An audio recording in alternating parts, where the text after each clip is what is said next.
Muita gente considera ter o dedo podre. Você já ouviu essa expressão? Dá uma olhada nesse VT.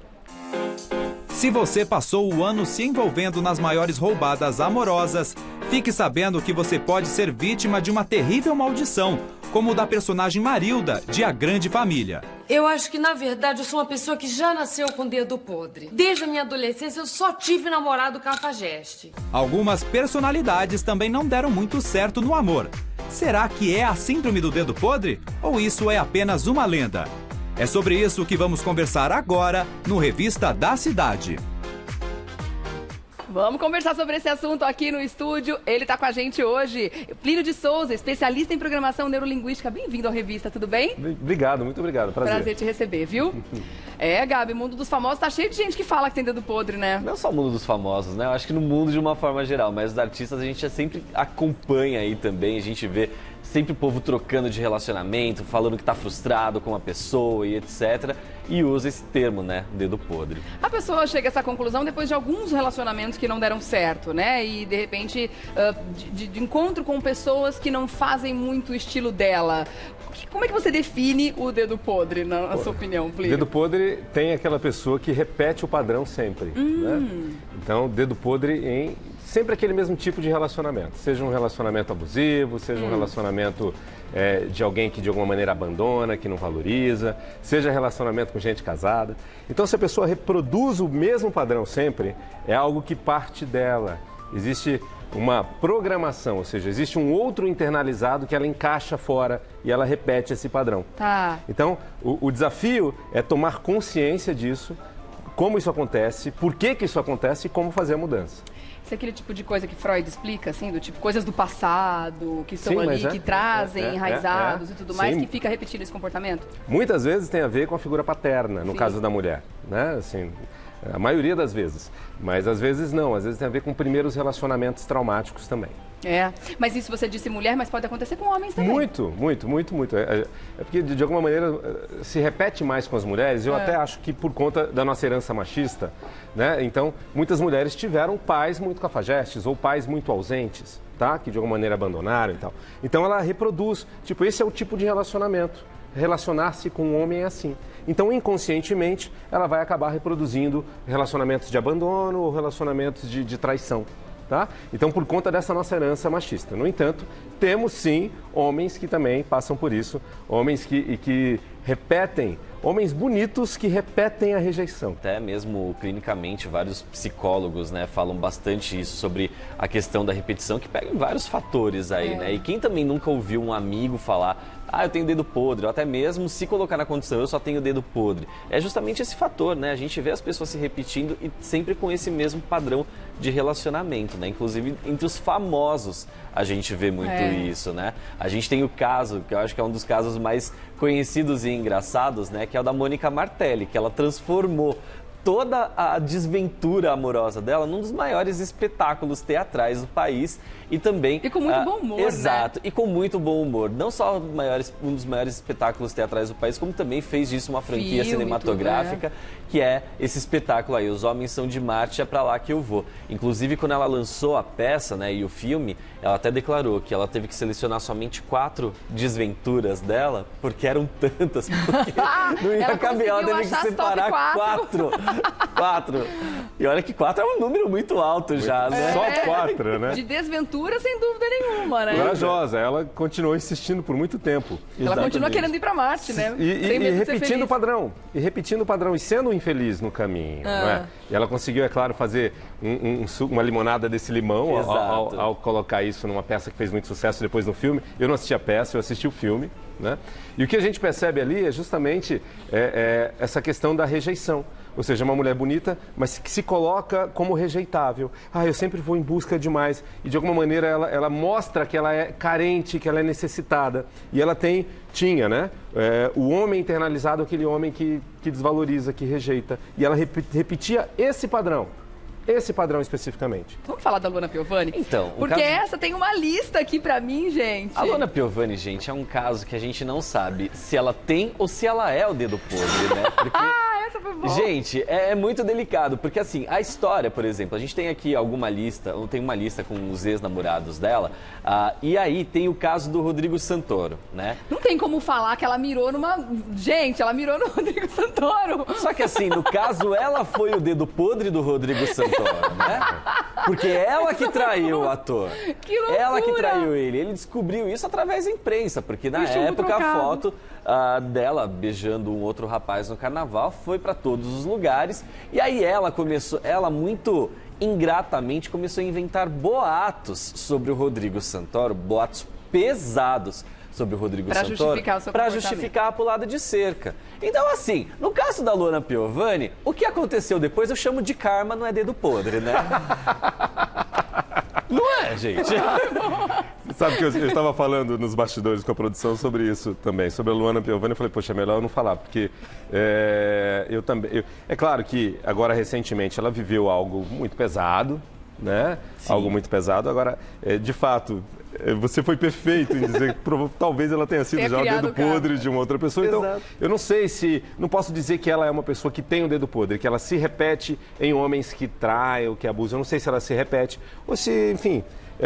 É só uma experiência diante de muitas outras. Eu acho que no caso dela, ela é viciada em relações conturbadas. Nada termina de boa. Em relações que ali. dá assunto.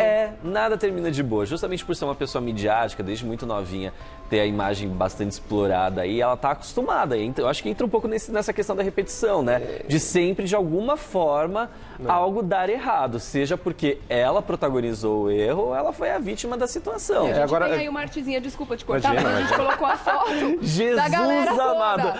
Eu tenho alguns nomes aqui, ó. Por exemplo, eu não sei se dá pra gente dizer que tem repetição de comportamento aqui, mas a gente pode identificar alguns bad boys aí no meio da parada, por exemplo. Sim. Da Dudu Labella. Foi um deles, O próprio né? Pedro Scooby também tem esse jeitinho. O Guilherme Fontes também tem um histórico meio, né? Complicadinho. O Guilherme Fontes teve. Das coelhadas, né? Sim! Falando em coisa, acabou que tem coelho por aqui, mas não é esse não. Quem também assumiu esses dias numa entrevista que tem o dedo podre é a Joelma, né? Verdade. Não, a Joelma justamente por conta do que aconteceu, do relacionamento midiático que ela teve com o Chimbinha, né? Que foi toda E ela uma também história... foi vítima de abuso. Sim. Vítima de abuso, de agressão, uma série de fatores aí que muitas mulheres passam e ela foi também envolvida nessas histórias. Eu acho que no caso da Joelma, principalmente, né, como a gente tomou mais conhecimento da história dela com o Chimbinha, que foi uma história bastante complicada e conturbada e que acabou, né, botando até fim na carreira do Chimbinha, porque desde então ele nunca mais conseguiu trabalhar direito, tá aí afundado na bebida e tudo mais, porque a Joelma teve coragem de trazer isso à tona, mas depois também do Chimbinha ela não conseguiu mais se entregar para alguém, né, ela não conseguiu ter sucesso em nenhuma outra relação, tanto que ela adotou aquela postura, olha... Se eu não conseguir escolher, que Deus escolha para mim. Então, ela tá esperando o chamado divino, né?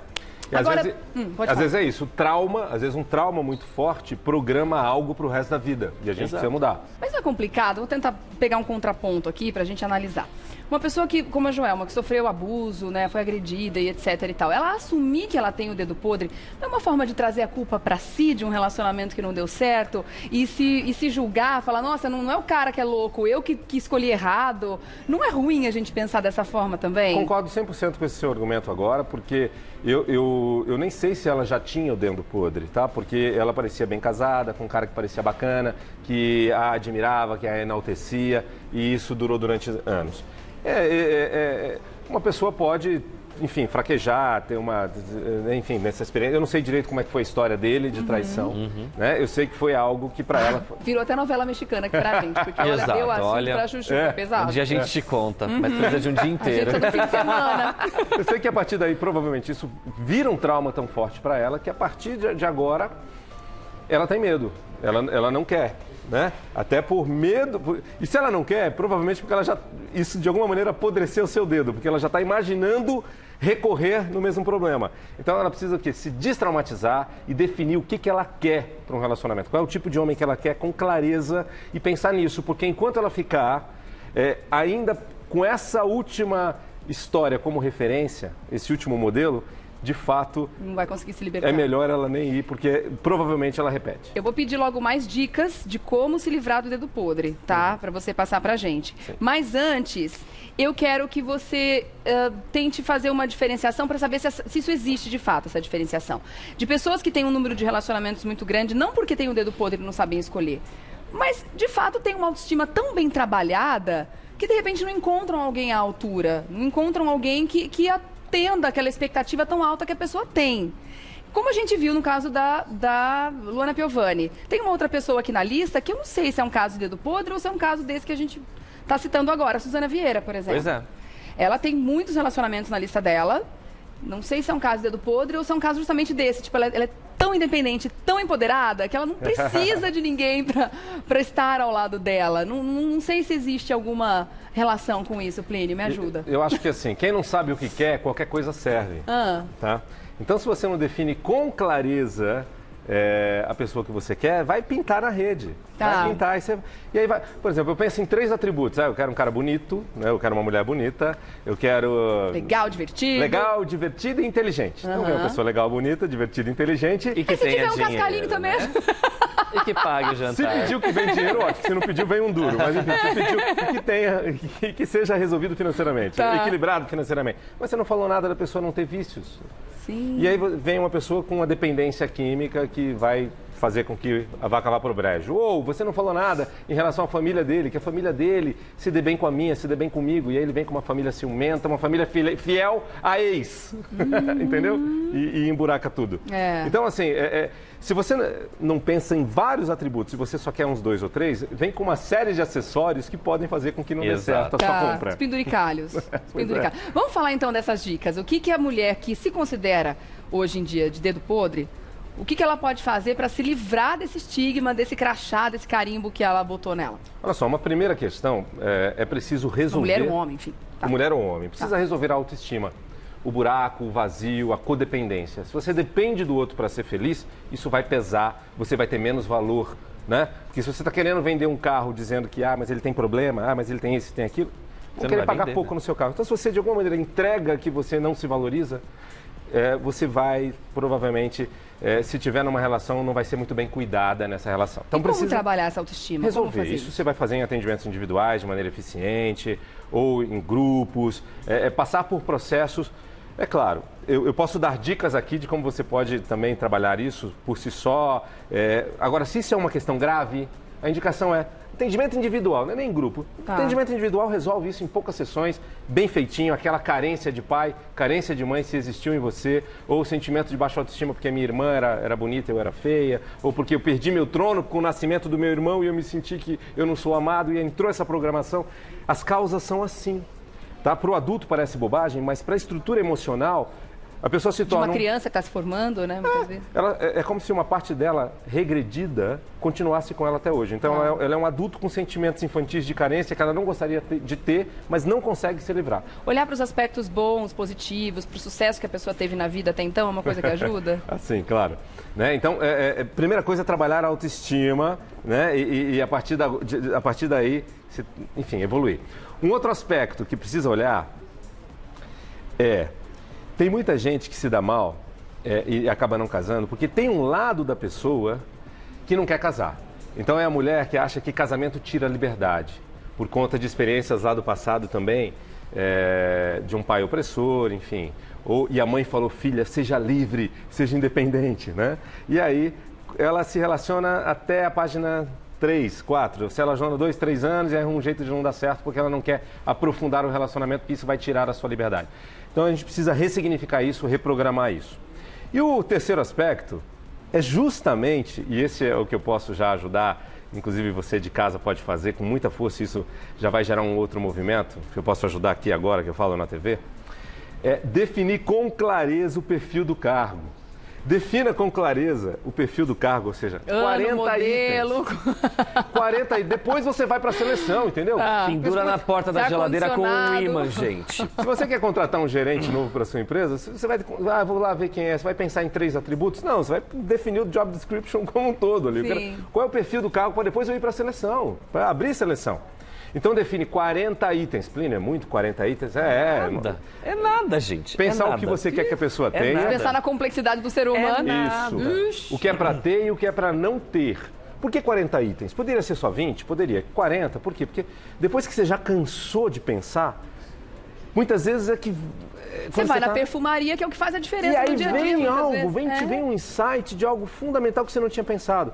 Depois você peneira e fica só uns 20 itens, mas inicialmente pense em 40 itens importantes para você, para dar certo. O que é para ter e o que é para não ter. E aí, você começa a mentalizar esse conjunto. E aí, o que eu digo que é importante é emotizar esse conjunto. Por quê? Porque você tem a emoção conectada com aquela imagem anterior que você tem, que você não quer. Se eu falo para você, não pense no Cristo Redentor.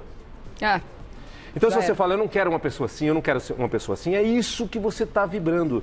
Casamento é assim, cônjuge é assim. Então, define o que você quer, faça uma lista de 40 itens e comece a... Se você, por exemplo, tem uma prática espiritual, religiosa, você começa a rezar, mas não rezar suplicando, não, rezar agradecendo por essa pessoa estar chegando. Então, a gratidão, ela é uma emoção fácil de se produzir, que se você fizer com intensidade emocional, o seu inconsciente começa a acreditar que essa é a sua nova realidade, que é possível, que você é merecedora, merecedor, que é para você. Então você agradece todos os dias, muito obrigado por essa pessoa estar chegando, pensa nessa composição. Você já vai começar a perceber mudanças, em 1, 2 semanas você começa a perceber um movimento, inconscientemente alguém vem, te apresenta alguém, ou você depara com alguém, você lembra de alguém com base nessas características, né? Uma dica para ficar mais fácil ainda, você pega, por exemplo, uma pulseira de bolinhas, né?